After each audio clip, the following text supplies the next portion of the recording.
भारतीय वायुसेना के जम्मू बेस पर मानव रहित टोही विमान या अनमैन्ड एरियल व्हीकल ड्रोन से एक आतंकी हमला हुआ। सूत्रों के मुताबिक हाई एक्सप्लोसिव्स का इस्तेमाल किया गया और इसका अंदाजा आप इसी बात से लगा सकते हैं कि एक कंक्रीट की छत पर एक छेद करते हुए विस्फोटक नीचे तक आए। ये मिलिट्री ग्रेड एक्सप्लोसिव्स होते हैं। इस आतंकी हमले के पीछे किसका हाथ है यह अभी तक साफ नहीं है, लेकिन सूत्रों के मुताबिक मिलिट्री ग्रेड एक्सप्लोसिव्स किसी देश की सेना के ही पास होते हैं।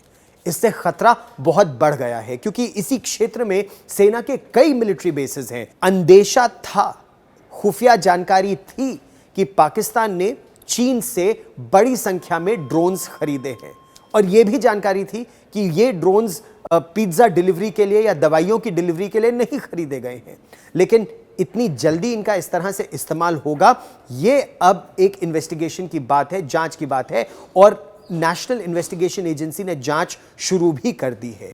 यह जांच कठिन होगी।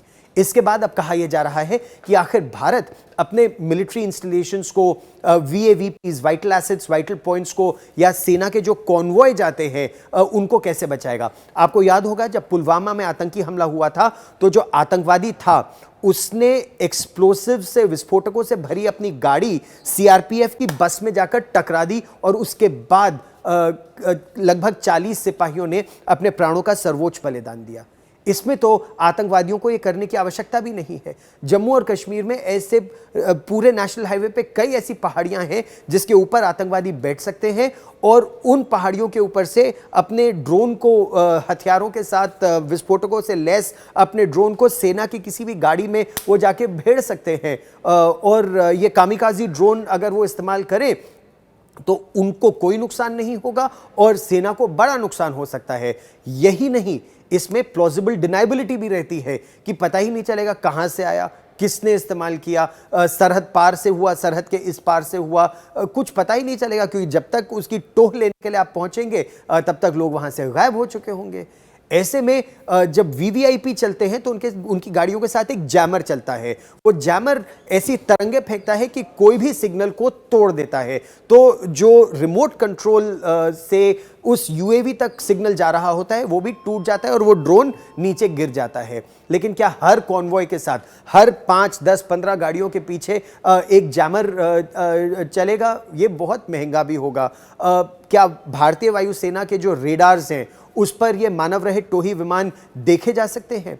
अभी जो रेडार्स भारतीय वायुसेना या सेना के पास हैं वो तेज उड़ने वाले बड़े लड़ाकू विमानों की टोह लेने के लिए है। उनका जो सिग्नेचर है वो उन रेडार्स में है या फिर हेलीकॉप्टर्स। ये जो अनमैन्ड एरियल व्हीकल्स हैं ये कई प्रकार के हैं, टाइप 1 से टाइप 5 तक। जो टाइप 1, टाइप 2, टाइप 3 छोटे यूएवीज होते हैं वो क्वाडकॉप्टर्स या हेक्साकॉप्टर्स कमर्शियली अवेलेबल, यानी किसी भी बाजार में आप इनको खरीद सकते हैं। अधिकतर चीन में निर्मित होते हैं, उनमें छोटे मोटर होते हैं, थोड़ा भार ले जा सकते हैं और 5 किलोमीटर से 15 किलोमीटर, 20 किलोमीटर तक उनका लाइन ऑफ साइट, आप उसको रिमोट कंट्रोल से उड़ा सकते हैं, कुछ 100 मीटर से लेकर 5 किलोमीटर तक। उसके बाद आपके मिलिट्री ग्रेड ड्रोन्स शुरू हो जाते हैं, मानव रहित टोही विमान भी, और अगर आप उसको और अपग्रेड करें तो अनमैन्ड कॉम्बैट एरियल व्हीकल्स भी या यूकैव्स जिन्हें कहते हैं, जिनमें मिसाइलें भी होती हैं, बम भी होते हैं और वो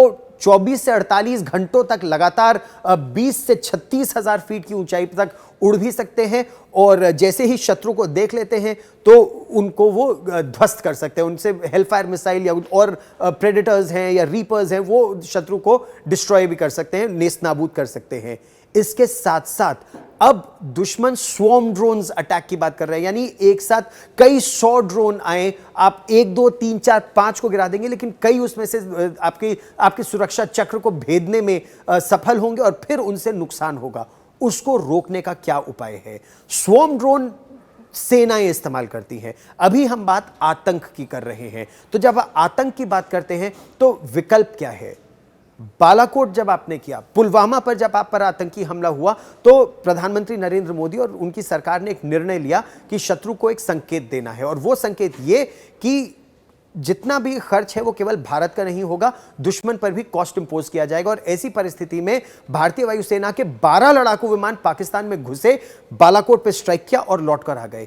इससे पाकिस्तानी सेना और वायुसेना की बहुत किरकिरी हुई और लगभग 2 साल तक पाकिस्तान को यह संकेत मिला कि अगर वो भारत में आतंक फैलाएगा तो नुकसान उसका भी होगा। अब अगर यह तय है कि इस तरह का आतंकी हमला पाक प्रायोजित है, तो अगर खून यहां बहेगा तो खून वहां भी बहेगा। अगर खून वहां भी बहेगा और संभवतः ज्यादा बहेगा, तो पाकिस्तान को यह संदेश चला जाएगा कि आतंक उसके लिए एक ये सस्ता उपाय नहीं है भारत का रक्त बहाने के लिए। वरना आप हर एयरबेस पर, हर मिलिट्री स्टेशन पर, हर वीएवीपी पर आप इस तरह के रेडार या लेजर तरंगे ये सब आप करेंगे तो आपका सारा पैसा इसी में खर्च हो जाएगा और आप विकास नहीं कर पाएंगे। तो आतंक को रोकने का जो एकमात्र सस्ता रास्ता है वो ये है कि अगर आपका खून बहे तो आतंकवादी और आतंकवादी के गढ़ का खून ज्यादा बहना चाहिए।